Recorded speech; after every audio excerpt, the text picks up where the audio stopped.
Bismillahirrahmanirrahim. Assalamualaikum warahmatullahi wabarakatuh.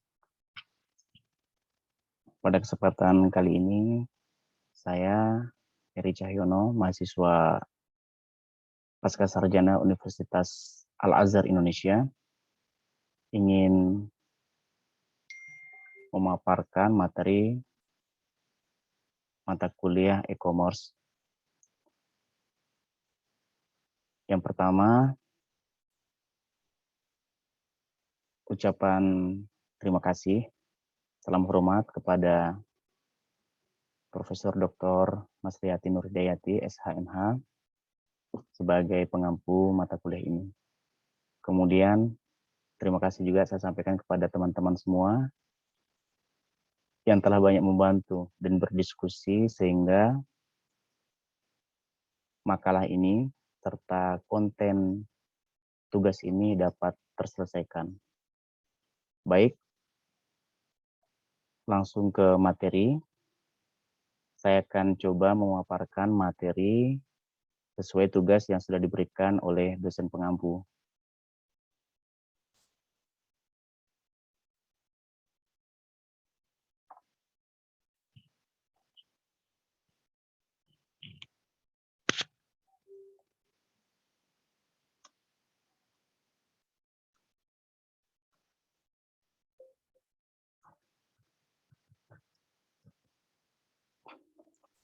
Adapun materi pada mata kuliah ini yang harus saya paparkan yaitu perdagangan dengan materi judul perdagangan elektronik dan kontrak web terhadap konten.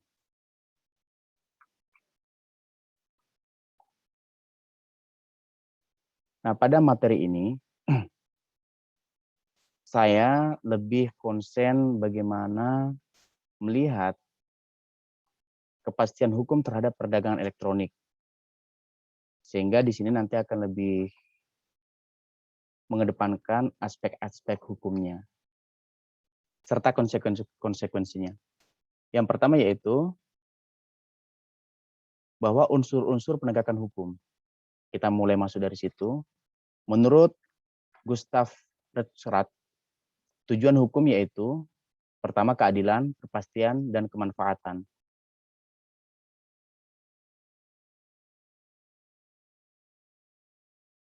Nah, untuk menjamin kepastian hukum, perdagangan elektronik juga diharuskan menyediakan dokumen yang siap untuk diunduh atau dicetak ulang setelahnya.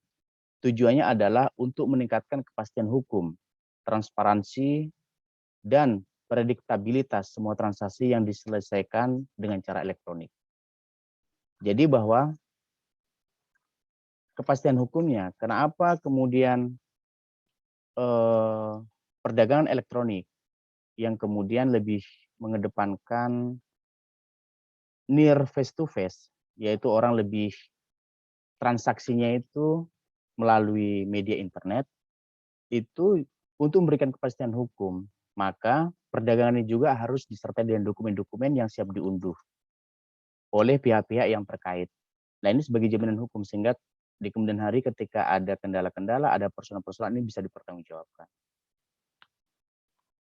Kemudian kita masuk kepada istilah perdagangan elektronik. Istilah perdagangan elektronik dapat diartikan sebagai perdagangan yang dilakukan dalam bentuk digital atau pada platform elektronik atau menjual dan membeli barang dan layanan di internet. Jadi kata kuncinya adalah perdagangan elektronik itu yaitu menggunakan media internet. Sekali lagi, menggunakan media internet sehingga meminimalisir near face to face. Bertemunya antara pihak-pihak terkait, pihak-pihak yang memiliki kepentingan, baik itu orang yang menjual maupun yang membeli barang maupun layanan jasa melalui platform-platform yang ada.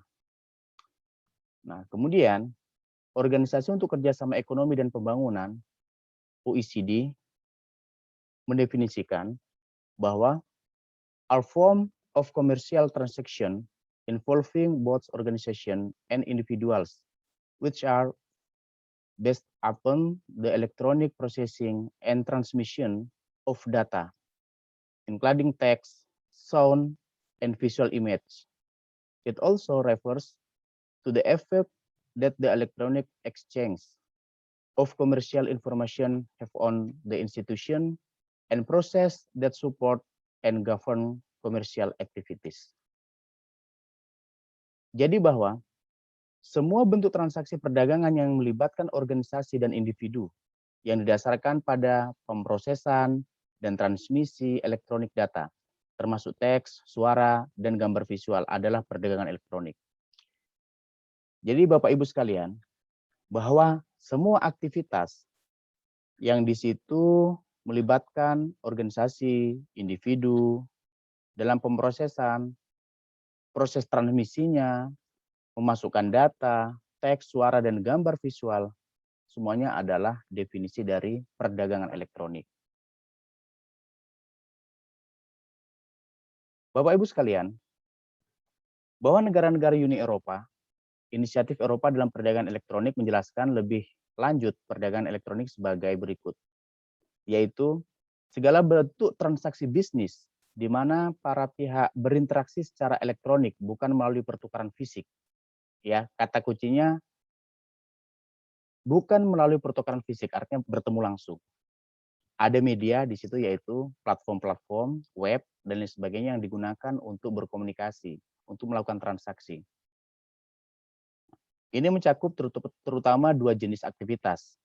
Salah satunya adalah pemesanan elektronik barang berwujud yang dikirim secara fisik menggunakan saluran tradisional seperti layanan pos atau komersial kurir. Jadi pemesanannya melalui elektronik, kan? Kalau sekarang itu ya bisa apa ya? Misalnya kayak Gojek, GoFood, GrabFood, terus kemudian ada Shopee dan platform-platform yang lain lah. Yang itu ini maaf ya bukan kemudian mengkampanyekan atau kemudian mengiklankan platform-platform tertentu, tapi ini sebagai contoh saja. Yang kemudian setelah pemesanan, barang yang dipesankan itu dikirim secara manual, tradisional menggunakan jasa kurir, menggunakan jasa ekspedisi antara penyedia barang atau jasa kepada penerima manfaat, orang yang mesan. Nah,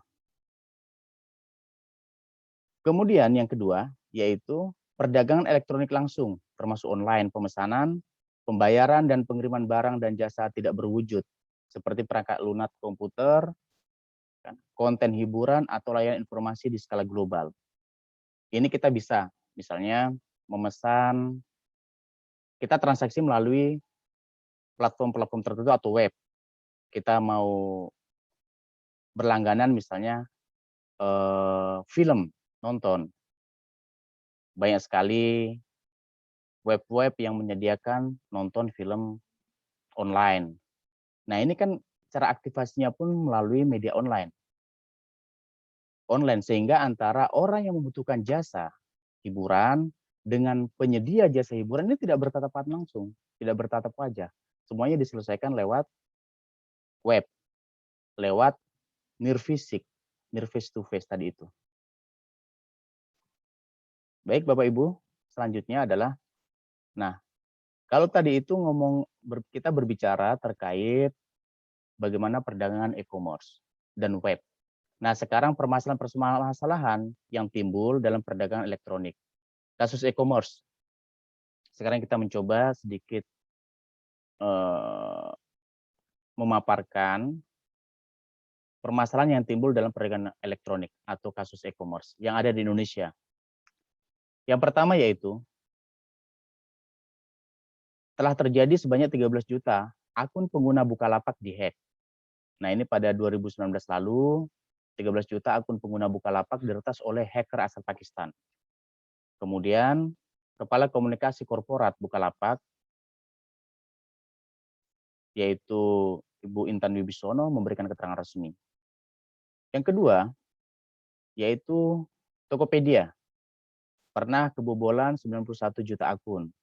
Pada Juli 2020, Lembaga Riset Siber Indonesia Communication and Information System Security Research Center CIS Research menemukan bahwa ada orang yang membeli data 91 juta pengguna akun e-commerce Tokopedia yang bocor pada Mei tahun 2020 dan mengedarkan tautan unduhannya melalui akun Facebook.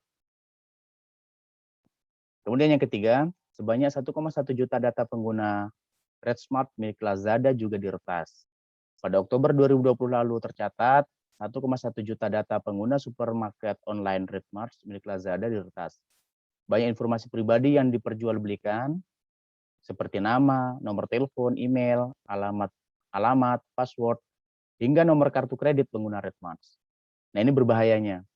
Makanya kenapa makalah ini lebih menekankan pada kasus e-commerce, pada persoalan e-commerce ini dengan kasus-kasus hukumnya yang kaitannya terkait web. Materi berikutnya yaitu, slide berikutnya maksud saya, yaitu kontrak web terhadap konten dan isu strategis dalam implementasinya. Jadi Bapak Ibu sekalian,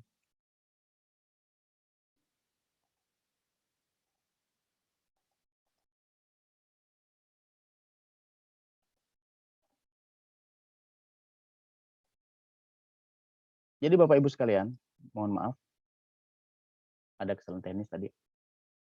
Undang-Undang Nomor 7 Tahun 2014 tentang perdagangan dan Undang-Undang Nomor 8 Tahun 1999 tentang perlindungan konsumen merupakan acuan bagi setiap pelaku usaha dalam melakukan transaksi perdagangan, baik perdagangan konvensional maupun perdagangan melalui online atau e-commerce. Ini untuk konteks Indonesia.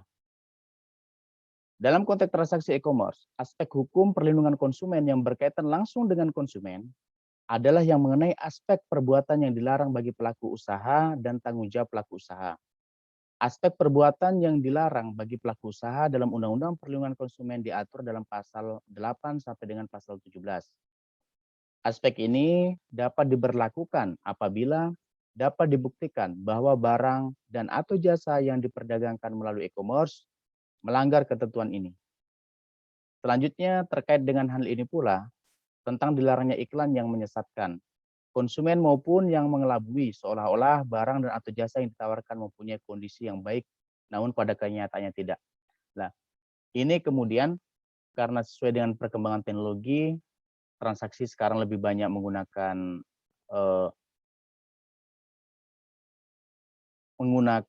near face to face atau transaksi elektronik. Undang-undang tentang perlindungan konsumen juga sudah mulai mengatur, menjamin hak para konsumen, menjamin barang-barang yang dipesan oleh konsumen. Karena banyak, ya mungkin banyak case di antara kita yang kemudian misalnya kita memesan satu barang, contohnya misalnya sepatu.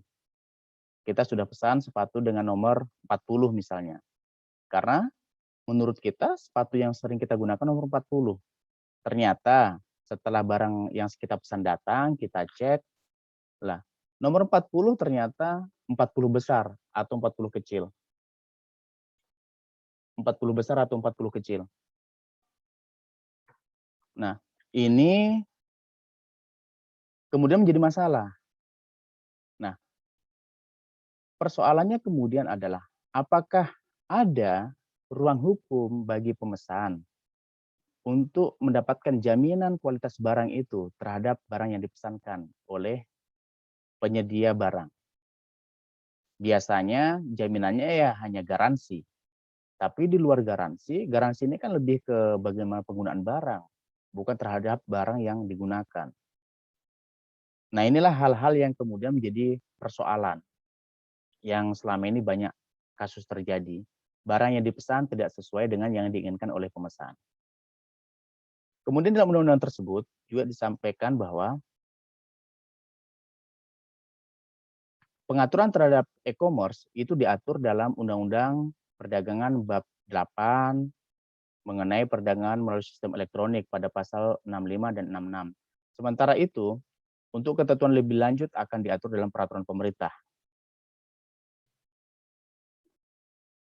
Bapak Ibu sekalian, dari paparan yang saya sampaikan tadi itu, ada kesimpulan yang bisa diambil, yaitu pelaksanaan kontrak komersial elektronik internasional yang sifatnya juga wajib dengan aturan yang mengikat menganalisis faktor-faktor seperti validitas kontrak elektronik, waktu dan tempat pengiriman, dan penerimaan komunikasi elektronik.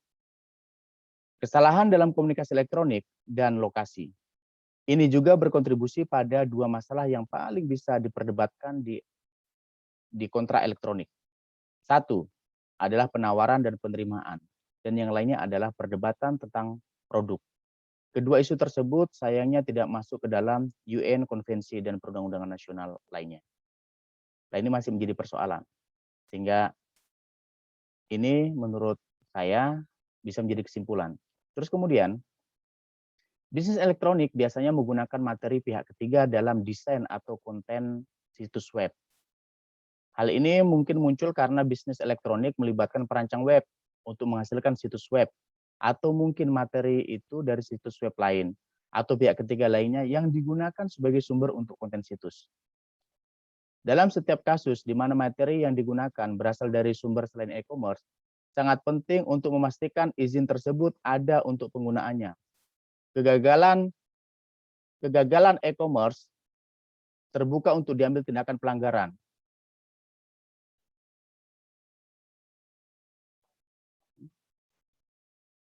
Bisa diambil untuk kegagalan e-commerce terbuka untuk diambil tindakan pelanggaran hak cipta atau hak basis data. Hukum hak cipta memberikan perlindungan untuk jenis karya tertentu. Intinya perlindungan yang ada mencegah siapapun untuk menyalin materi tanpa izin. Kesalahpahaman paling umum tentang hak cipta adalah bahwa hal itu membutuhkan registrasi. Sebagai contoh, jika ada seseorang mendesain sebuah web, maka hak cipta akan ada di halaman web tersebut. Jika ada yang menyalin halaman web, baik itu online maupun offline, maka seharusnya bisa mempertahankan tindakan pelanggaran. Demikian pula jika seseorang memasukkan aspek dari sepertiga situs dalam desain situs orang tersebut, maka orang tersebut berisiko telah melakukan tindakan pelanggaran. Baik, demikian materi yang bisa saya paparkan terkait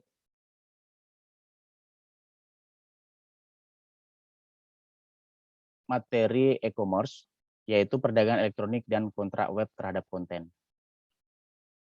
Tentu saran, masukan, kritik yang konstruktif dari Bapak Ibu semua, teman-teman sekalian, menjadi bahan bagi saya secara pribadi demi perbaikannya materi ini maupun materi-materi yang lain yang akan dibuatkan konten pada masa yang akan datang.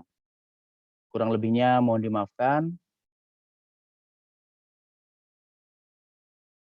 Terima kasih banyak sekali lagi dan mohon maaf. Assalamualaikum warahmatullahi wabarakatuh.